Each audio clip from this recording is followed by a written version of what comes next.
Hello, hello, mi gente, and welcome to Border Sessions. We are here live at Star City Studios in El Paso, Texas, and with us here today we have Dirty Circuits. They're a local band here from El Paso that originally started as new wave synth pop, but we're going to listen to how this band's sound has really changed with the addition of some of its members. They have opened up for the likes of Austra, Computer Magic, Octopus Project, Dinner from Denmark, and they have performed at the Lowbrow Palace. We're excited to have them here with us at the studio, and we can't wait to hear how your sound has changed. Thank you, guys. Take it away.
You've just heard Dirty Circuits here live at Star City Studios with Border Sessions. We're so excited to have your sound here at the studio with us today.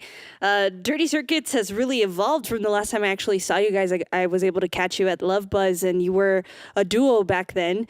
Let's go ahead and get to know this group now. Gio, why don't you go ahead and introduce the group? Courtney Wright is on, oh, I'm so sorry. Courtney Wright is on vocals. We have my cousin Bruno Avitia on the synth and Tomas Tinajero on drums. Very cool. So you just mentioned cousin Bruno on synth. How does that change the dynamic, or how does that help the dynamic? When I originally wrote the songs, it was actually me by myself. So I'm a drummer, so my beats were easy, and then I did the melodies, and my bass lines were super easy, super primitive. So once he joined, it's way more complex. And so that's what I was telling you earlier. Like the synth pop, it's a little more experimental, but yeah, it's changed for the good for sure. Definitely. I think that with the synth, it kind of adds a depth of sound, not to mention that your dynamics on stage, the way you all perform, you have such different energies, but when they come together, they really play. Thank you. You were talking about the process that you started. It sounded like you started by yourself. How did you find these members? How did you bring them on board? What was that story like? I wrote the set about 2 years ago, and then my very first show, I played with Courtney in her project called Mosaic Mountains, and I loved her voice, and so hit her up right after the show, like, hey, are you down? And then we've been playing together for about a year and a half. And then just recently, well, of course, I've been playing with Bruno my whole life. And then Tomas, I've known him since he's a little girl. And Tomas is like, I've been in a ton of bands. He's the easiest guy to work with, very professional. So it was easy to ask him. And so, yeah, we've been together maybe less than a month as a full band. Wow, less than a month. And already you guys sound together. I think it has a lot to do with you've known each other for a while. Like, it sounds like years. Yeah. I'm not gonna lie to you. We're kind of freestyle some of the songs, and it's like we know when the transition's gonna come just based on playing together so long. You know what the person's gonna do, so that helps. Wow, that's so interesting. The whole trusting each other so much that you can allow each other the breathing room to freestyle and know when to come in and when to mark the changes. You did this amazing thing right now where you were syncing in one another, Bruno and Gio. You were looking at each other, kind of counting it in so that you can do those transitions. And it's great when you do have that time together. You know how each of you kind of breathes and moves with your music so that you can come together with this really cool sound. Dirty Circuits is an interesting name. What about that name? I think the sound really speaks to it, but where did that idea come from? I've been sitting on that name for years. Oh, really? Yeah, and originally I bought the keyboard and I wanted to do synth-pop since I'm talking like 8 years ago. And what happened was Tomas asked me, like, hey, I got a new band. Do you want to play keys? Because I played drums in his previous band. So I started playing keys there and kind of put it on the back burner for years and years. And so I was like, screw it, I'm just going to do it now. And so I already had the name. I'm kind of iffy on the name now, but I've had it so long that... It's sticky. I think it's a good name. I think it sticks well. And speaking of which, I mean, like with circuits, I think of circuit boards, and they're so intricate and there's lots of things involved to make them happen. And it seems that way with your sound as well. And I'm interested in knowing from each of you a little bit of what your influences are when it comes to this project in particular, because for some of our listeners and for some of our viewers, you may recognize some of these faces. I think one of the most beautiful things about the El Paso scene is that people are familiar here. I mean, we work for it for a long time, and you start recognizing people's sounds, people's looks, and I'd love to know what in particular has influenced you with this sound and how you bring it every single time you guys perform. So let's go ahead and start with Bruno. So actually, I play a lot of jazz. Cool. I'm an upright bass player. An upright bass player, and you're like rocking out on a synth. That's interesting. Yeah, I play a lot of jazz around town. I studied, jazz, and so I kind of listen to a bunch of jazz. I listen to Snarky Puppies, this crazy band out of UNT and stuff like that. I love Snarky Puppies. They're so insane. I love those guys. I like traditional jazz, John Coltrane, Miles Davis, that kind of stuff. But when we were growing up, like he was talking about, we actually grew up on the older kind of like screamo kind of sound and stuff like that. I used to be a singer in his band. He doesn't like to admit it, but I was a singer. We won't talk about those days. And so, we came from that kind of whole thing together, and that's kind of how we built our sound together. We played a lot of church. We played. That's where we kind of developed our skills. And so because we were always playing together, it's like he was talking about that whole connection that we have. It's unspoken, and it's a communication that you can only have through sound. You know what I'm saying? Definitely. I do know what you're saying. And so it's super cool. And I kind of put my jazz understanding to his really cool lines. You know what I'm saying? I know theoretically what's going on, so I can just look at him and be like, oh, you're in this key, you're doing that change or whatever. And so I kind of build around what he's doing. He's really got the whole like intellectual, like super vibey synth pop, you know, like catchy sound. And I just love to just support it. You know what I'm saying? Like on the bottom end as a bass player, I like to play the bass, like actual bass. Provide that backbone. Yeah, exactly. Oh, that's great. Yeah, I think that definitely comes through. How about you, Tomas? I guess as far as me, I know that like Bruno and Whopper, or I'm sorry, Gio,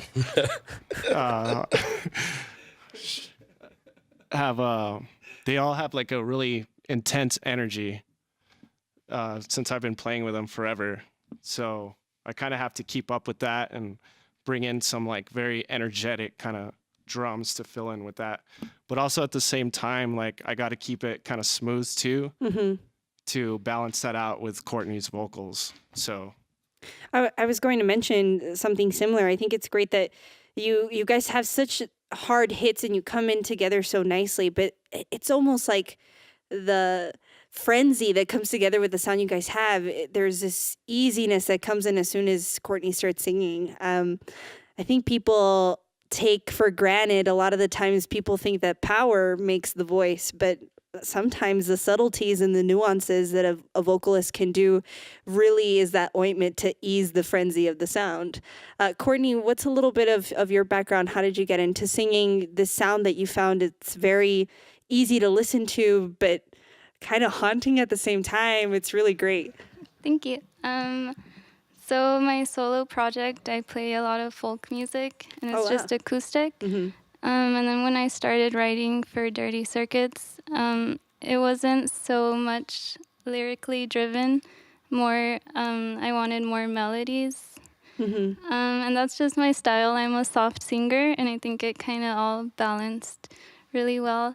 And for my influences, I kind of look to Purity Ring, Sylvan Esso, Fantagram, and projects like that kind of have the similar elements that we do. Beautiful. So thank you. I kind of just try to see how it works with them, and then this is what comes out. I think it's a really nice balance that you guys have. Let's get back into the music. We have Dirty Circuits here live at Star City Studios. This is Border Sessions, connecting people through art and music, and it's great to hear their background as they come, bringing in their sides and their experiences and their backgrounds and their influences to make this really cool, funky sound. We hope you guys continue to enjoy listening to them with their next song, Unfeeling.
You've been listening to Dirty Circuits here live at Star City Studios. This is Border Sessions, connecting people through art and music. And it's easy to see that although this particular group of people haven't been together for a long time, they sure have been playing together for a long time. It's easy to also see why you guys are getting ready for a tour. Let's talk about that a little bit. I know that you were talking about possibly recording in the wintertime with hopes of a tour in the summer. What does a group usually look for in terms of readiness to look at possibly touring or to look at possibly recording? Well, we finally have the beds. We can finally do the recording, and I don't like to tour without having something to show for it. It's kind of like a waste of time and money. So once the albums or the EP's ready, I like to go to Austin, mostly like a small Texas tour, and then hopefully we're going on tour with my other project, De Luda. We're going to go to Seattle, Portland, California. So hopefully get some dates there if we can get some connections down the road.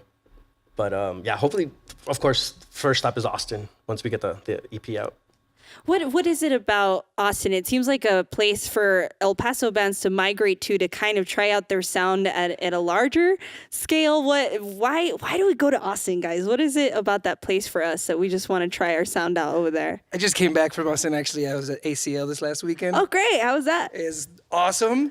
Who did you catch while you were at ACL? Oh man, Gorillaz, Jay-Z were the big ones. I caught the Peppers, Chance the Rapper. Wow, man, Chance the Rapper. I'm totally jelly about Chance the Rapper and the Gorillaz. I couldn't believe how awesome his sound was. It's just amazing. And then Gorillaz was totally unexpected. I loved it. It seems like it's like a place for us to nerd out a little bit. Like we just kind of geek out about what's there and the offer there. But definitely not without first trying things here in El Paso. It seems like you guys like the Lowbrow Palace. They like you. They've brought you guys around a lot. Why don't you tell us about an experience opening up for one of the bands there?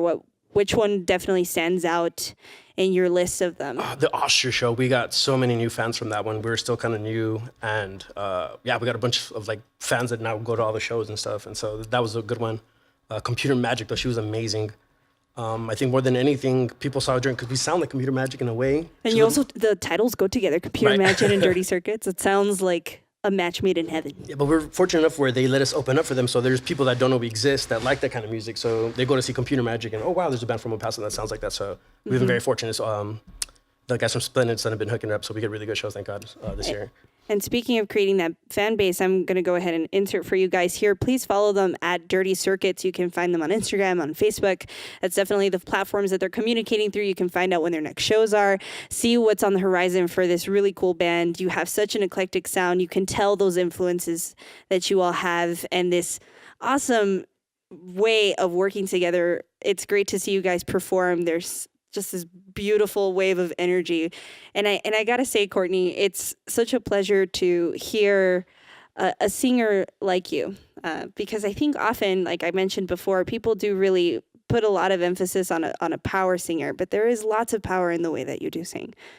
And it really draws an audience in, and I can't wait to see and continue hearing what you guys are doing here in El Paso and at large. Can't wait to hear about your experiences in Austin, as I'm sure you'll definitely get there. This has been Dirty Circuits. I have been so excited and so humbled to be your host today. I am Adri Luna. This is Border Sessions, connecting people through art and music. We're excited to be giving a platform to the music here in El Paso, Texas. We have amazing talent here, and this group definitely shows for it. Thank you so much, Dirty Circuits. Why don't you play us out with your awesome song, Toothless? Thank you for having us.